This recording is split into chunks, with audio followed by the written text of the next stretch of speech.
Hey everybody, this is Paul Napoli, the Death Scouter, making another financial video for the Death Scouter, all one word YouTube channel, where I've got all kinds of great financial advice, financial exercises, even my 15-day financial overhaul program. Today I'm adding to the library with this video, which is comparing two methods for debt elimination, the debt snowball and the debt avalanche. So let's talk about the philosophy behind what we're doing, because I don't want to simply tell you what to do. It's more important that you understand why I'm telling you to do it. And the first thing is you've got to start working on getting out of debt. You need to realize that when you're in a hole, stop digging. So don't buy what you don't need. Buy only your necessities. Pay the lowest possible price. Shop around. Use coupons, whatever it is. But try your best to stop adding to your credit cards.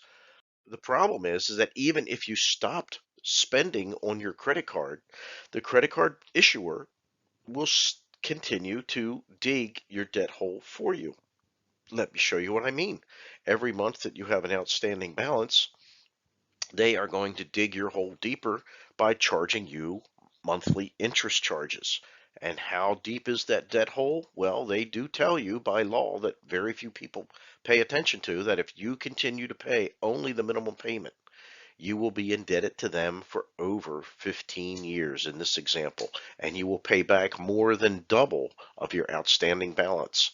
It is almost without explanation that I say to you that if you have any hope at all in getting financial freedom, the most important thing you can do is eliminate your debt. There is no way that you could be paying 20% interest for the next 15 years and think that you're going to come out financially ahead. You are not. The safest, highest return investment that you will ever make is paying off your existing debt. So before we get started on this exercise, let's go ahead and make sure that we have all of our numbers straight, and that means let's get the lowest interest rates possible. Go to your filing cabinet, pull out your credit card statements, your lending statements, even flip your credit cards over onto the back. Find those customer service numbers, call them up as politely as you can be. Say, hello, I've been a customer for X amount of years. I have uh, always enjoyed using your credit card, but times are a little tough. I want to keep paying my bills on time, but I'm struggling, and I could really use your help by getting a lower interest rate. What can you do for me?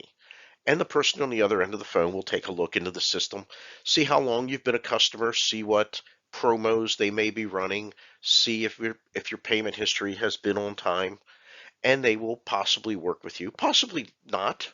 But they may even go so far as to making an offer to you to have a teaser rate, which is a very small or even 0% interest rate for a short amount of time, with which could be very helpful in helping you eliminate the principal so that you don't get charged interest on a high principal balance. Or they may even offer to consolidate some other cards onto this card, possibly at a lower interest rate. But remember, when they offer any of those, start asking questions about balance transfer fees. You don't want to add on to your balances.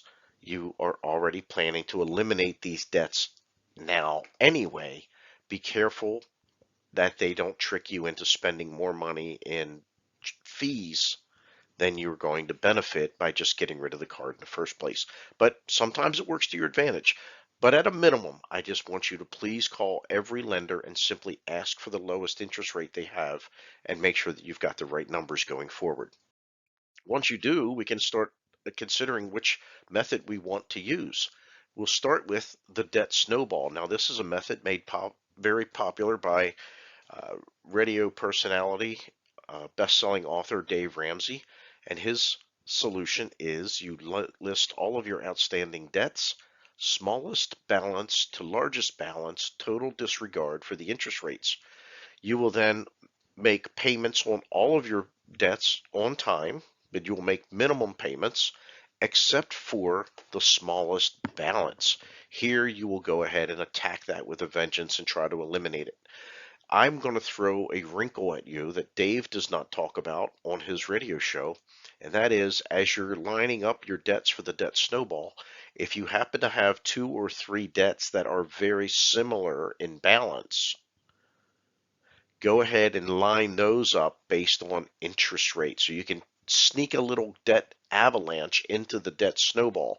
If you're going to be paying down on a credit card that is a similar rate as a similar balance as another credit card, go ahead and pay off the higher interest rate card first, making every dollar count in your best interest while you work your way through the snowball.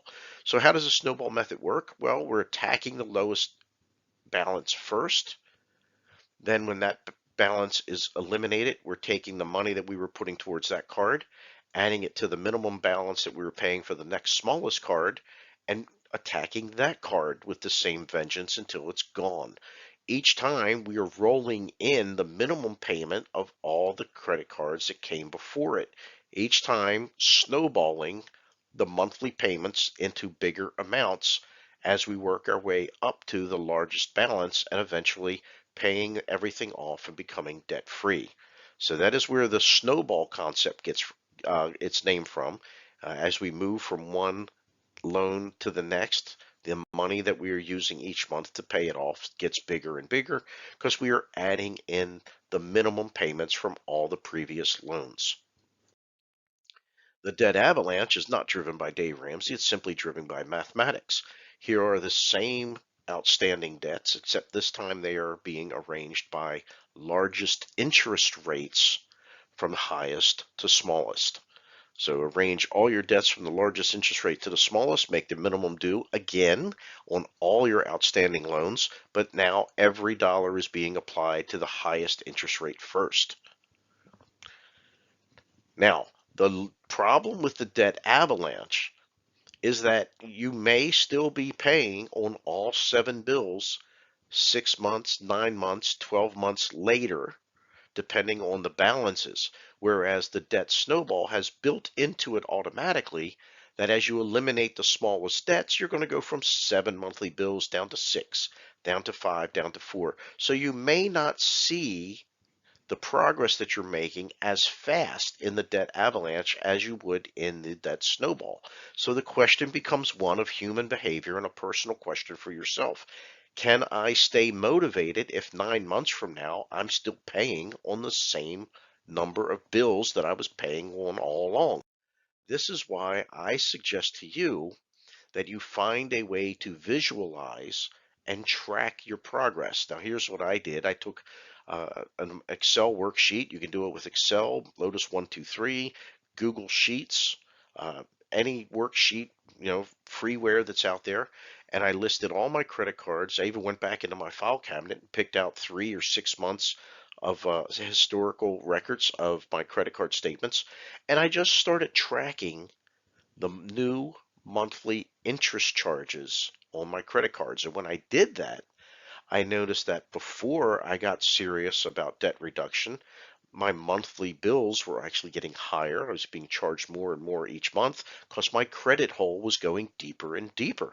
But once I started to get serious about the debt avalanche and I paid the minimum payment on all my other cards, but I attacked with a vengeance my highest interest card, then the interest charges that I was paying, and remember, they're predicated upon your outstanding balances.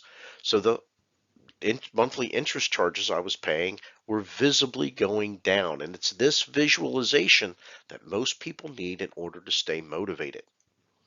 Remember, handling money, whether it's your spending or it's your debt elimination or it's your investing, is far more psychological than it is mathematical.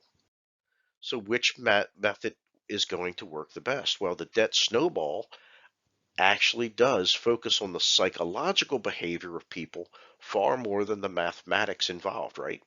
So it gives you a feeling of accomplishment. It gives you the visual of an accomplishment. You can see that you went from 7 bills to 6 in a very short amount of time. Then you can do it again when you go from 6 to 5. So it encourages, by design, ongoing dedication. And it just so happens that the Harvard Business Review did a number of studies comparing the snowball to the avalanche method and found that the highest success rate is actually from people who are using the snowball method. They're actually becoming debt free, whereas the Avalanche people kind of lose interest. So the methodology of the debt avalanche is mathematically beneficial. By eliminating the highest interest rates, you're being charged less and less monthly new interest charges. So you're able to get out of debt faster. But the caveat is if you can stay disciplined and stick with the method. So with the debt avalanche, the visible progress is often slower, and seeing less progress does require higher discipline and dedication on your part, which is why I say to track all of your numbers on a spreadsheet. If you're willing to sit down and focus on your finances enough that you're making and filling out and keeping up to date a spreadsheet every month when you're paying your bills, then I think you're going to have the dedication that you need to come out ahead. And the debt avalanche is for you if you have that level of discipline and dedication. But for the average person, the debt snowball is the winner. Why is it the winner when I tell you that the debt avalanche is the most mathematically beneficial? Because, again, you are looking for the method that actually leads you to totally being debt free. And that happens for most of the people studied using the snowball method. But if you can stay dedicated, then the avalanche is certainly in your best favor. Please choose one or the other and stay dedicated. The idea here is that you have to get out of debt. So those are the two methodologies and the philosophy behind them both, one more psychological than the other, which is being more mathematical. Good luck in your efforts to eliminate your debt. Please like and subscribe. I really need those subscriptions to the Paul Napoli Death Scouter YouTube channel. I will read all of the comments and I am always open to feedback. In fact, if there's a question you want to see answered, I am more than happy to make a new video and put that out there for you. Just let me know. Thanks a lot, everybody.